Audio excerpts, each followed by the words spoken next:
right, now if you don't mind, we're going to get to the news. Tonight's vice presidential debate between Minnesota Governor Tim Walz and Ohio Senator J.D. Vance did not include an audience, which, because of his rallies, gives Vance home court advantage. After tonight's debate, Vice President Kamala Harris and Minnesota Governor Tim Walz are set to kick off a bus tour through central Pennsylvania, but Walz is going to be pretty disappointed when he finds out someone else is driving. Former President Trump attended the Georgia-Alabama football game over the weekend and tossed boxes of chicken tenders into the crowd while they chanted USA, which is the easiest way to describe this country to someone who's never been here. Get me the tenders. They're worthy of the tenders. Former President Trump over the weekend attended the Georgia-Alabama football game and sat in a box with golfer John Daly and musician Kid Rock. Apparently, you get to see a game with the president if you collect 1 billion Marlboro miles. That's right, they watched the game from a box and had McDonald's and Domino's pizza delivered. I mean, thank God nobody lit a match. I feel bad for the cleaning crew the next morning. Remember in middle school when it was your turn to rinse out the terrarium and you got hit with that turtle funk? Imagine that times John Daly and Kid Rock. At a rally in Michigan on Friday, former President Trump claimed that no one knows Vice President Kamala Harris's last name. Well, you know, maybe that's because they've never seen it on the news being removed from the side of a building. President Biden over the weekend wrote a letter to former President Jimmy Carter for his 100th birthday. The letter, no disrespect, but I think when someone's about to turn 100, you want to pick up the phone. Kentucky Governor Andy Beshear hosted a Lawyers for Harris reception yesterday in Washington, D.C. Meanwhile, Lawyers for Trump can't legally call themselves that anymore. You can call me law friend. In a new interview, Melania Trump said that former President Trump would have liked to have had more kids, or as he called them, do-overs. As he called them. Burger King has unveiled its Halloween menu, while Arby's decided their regular menu is scary enough. Oh!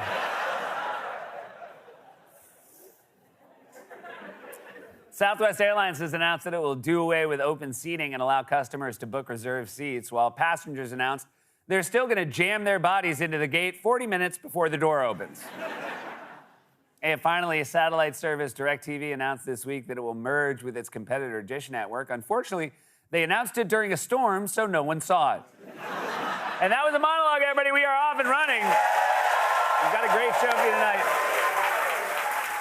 She's an Emmy-winning actress and comedian, you know, is one of the brightest stars to ever come out of Saturday Night Live. She killed it as Weird Barbie in her debut book, The Millicent Quibb School of Etiquette for Young Ladies of Mad Science, is out today.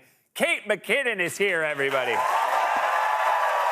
And you know him from American Horror Story Heroes, and he was Spock on Star Trek. He's currently starring in Brilliant Minds, which airs Mondays at 10. Excuse me. Right here on NBC, Zachary Quinto will also be joining us. And new episode of Family Trips. We talked to the listeners this episode. That's my brother and I. It is a very good time. Moving on, you guys, I've been watching presidential debates my whole life, but at the most recent one, I saw something rather unique. Former President Donald Trump accused immigrants of eating people's pets. Their pets.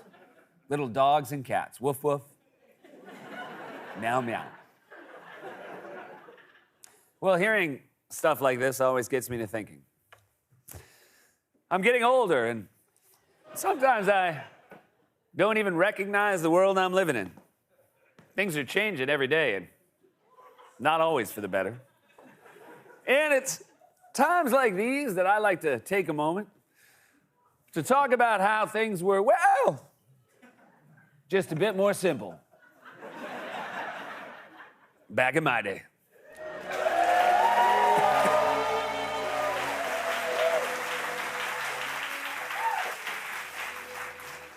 Back in my day, presidential candidates weren't accusing immigrants of eating people's pets, labradoodles. Well, unless you pet was a horse because people were putting those in the meatballs at IKEA. But what are you doing eating meatballs at a furniture store in the first place? They sell couches, which incidentally is why J.D. Vance isn't allowed in there. Oh, I'm sorry to spread that unsubstantiated rumor, J.D. I just heard it from someone who heard it from someone. Speaking of J.D. Vance, back in my day, our vice presidential candidates didn't insult single women by calling them childless cat ladies. No, sir. Back in my day, our vice president was Mike Pence, and he wasn't allowed to talk to women at all, except for Mother. Mother, which is what he called his wife. And that kind of tells you all you need to know about why he didn't talk to women. Back in my day, Domino's wasn't offering customers $3 to choose carryout because of a shortage of delivery drivers. No sironi. Back then, Domino's delivery drivers were offering customers $3 for a rip of that bubbler sitting over there at the kitchen table. And hey, if you were cool, you just give them a hit for free. Back in my day, we couldn't unsend text messages. Hell no. Back in my day, if you accidentally sent a pic to your mom, you lived with it. Maybe tried to make up a lie. I can explain. That was actually for my doctor. Or my phone was stolen by someone with a similar looking.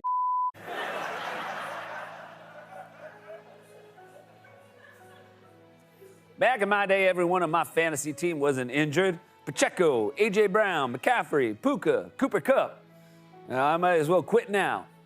And you may be saying to yourself, Seth, I noticed all those guys were first-round fantasy draft picks. How'd you manage to get them all on your team? Well, when your entire fantasy league is just you and a stuffed dog, you tend to do pretty well in the draft. Oh, I do think it's your year. Back in my day, schools weren't giving out tampons in boys' bathrooms. Back in my day, schools were giving out condoms in boys' bathrooms, which, let's be honest, to a middle school boy is about as useful as a tampon. They really wanted to help out tween boys. They should have put a free basket of wet wipes out. Makes me wonder what they give out for free in the girls' bathrooms. Hopefully, loose cigarettes for having to deal with all those middle school boys. Back in my day, Carnival cruises weren't colliding with icebergs, which is surprising because there were a lot more icebergs back then. You have to be a Tiger Woods level sailor to hit one now. No, I know Tiger Woods isn't a sailor. For God's sakes, Rusty, I was trying to draw a parallel.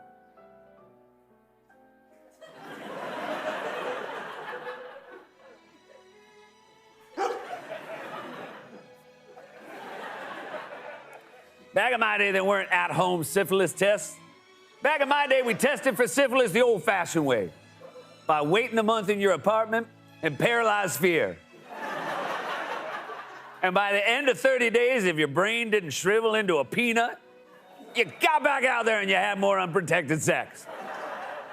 Because how many times can lightning strike? How many times, Rusty? Exactly.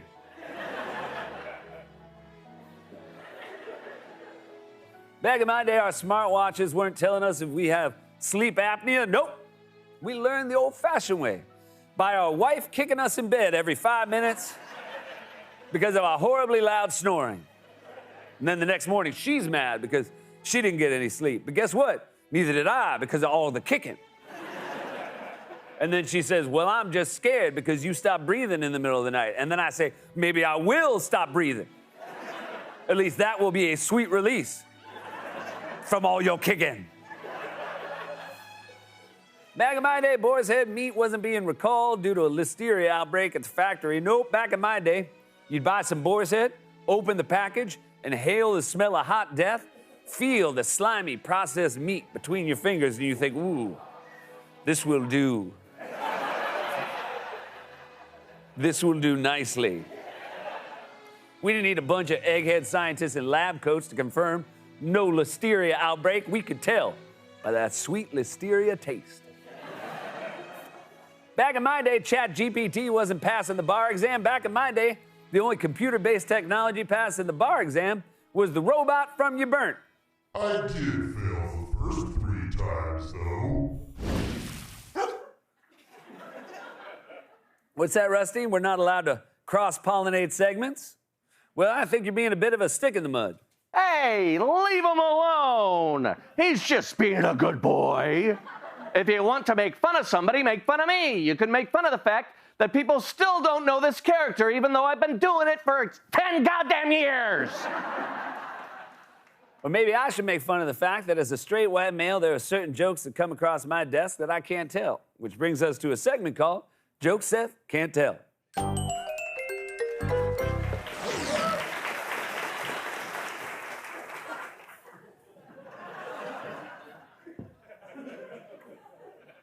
They couldn't be here. Everybody knows black women and lesbians don't work on Tuesdays. The wrong take. I don't care if we haven't done the wrong take since before the pandemic. It was a great segment. At this point in the broadcast, Rusty launched into a 60-second obscenity-laden rant about crossing segments and how, in his opinion, it's self-indulgent and not funny. Due to a technical issue, we were forced to air this portion of the show. In short, Rusty believes that the writers couldn't come up with a decent closer for Back in My Day, and they relied on a high-energy, lazy trick. Well, I've just about had it with you, Rusty.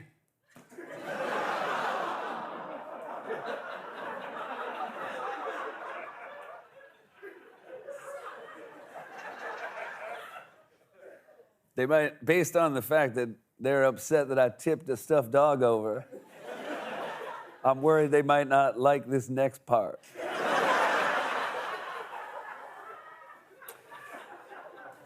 One more word out of you, you real dog. And I'll send you to Ohio where... They're eating the dogs. This has been Back in My Day. I'm sorry I had to do that, but sometimes this grumpy old Gus has got to get to griping. This has been a closer look. We'll be right back with Kate McKinnon.